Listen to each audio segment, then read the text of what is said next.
В Башкирии учредили награду для волонтеров. Почетный знак «Доброволец» Республики Башкортостан будет вручаться ежегодно.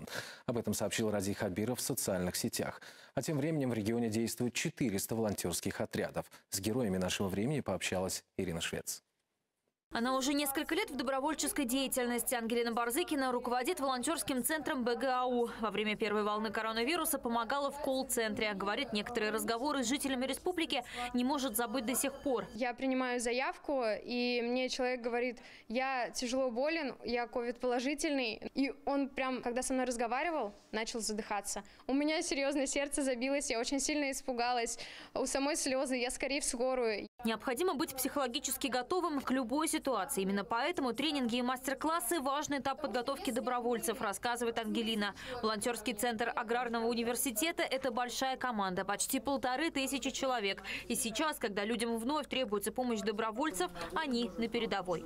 Просто мне хочется помогать людям, то есть делать этот мир лучше. Если ты имеешь возможность кому-то чем-то помочь, я считаю, что нужно помогать. Так, ребят, я возьму сейчас хлеб, печенье, на вас молоко и макароны. Все, давайте, разбежались.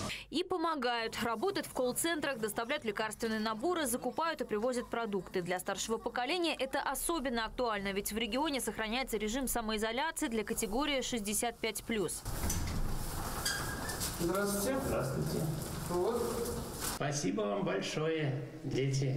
Спасибо. На улице выходить страшно. В Башкортостане действуют 400 волонтерских отрядов. Добрым делом, а порой и добрым словом более 5000 человек по всей республике ежедневно оказывают помощь тем, кто в ней нуждается. О нелегком труде волонтеров рассказал Ради Хабиров в социальных сетях. Глава региона учредил награду «Доброволец Республики Башкортостан». Почетный знак отличия будут ежегодно вручать 10 лучшим волонтерам за особые заслуги. Конечно, волонтеры помогают не ради наград и благодарности. В первую очередь они следуют зову сердца. И это стремление в республике поддерживают и не забывают, что их жизни в пандемии тоже подвергаются рискам. Так, в правительстве региона определили суммы пособий добровольцам в случае получения вреда здоровью. Им выделят единовременную выплату в 50 000 рублей. Ирина Швец, Демид Калимьянов, Вести, Башкортостан.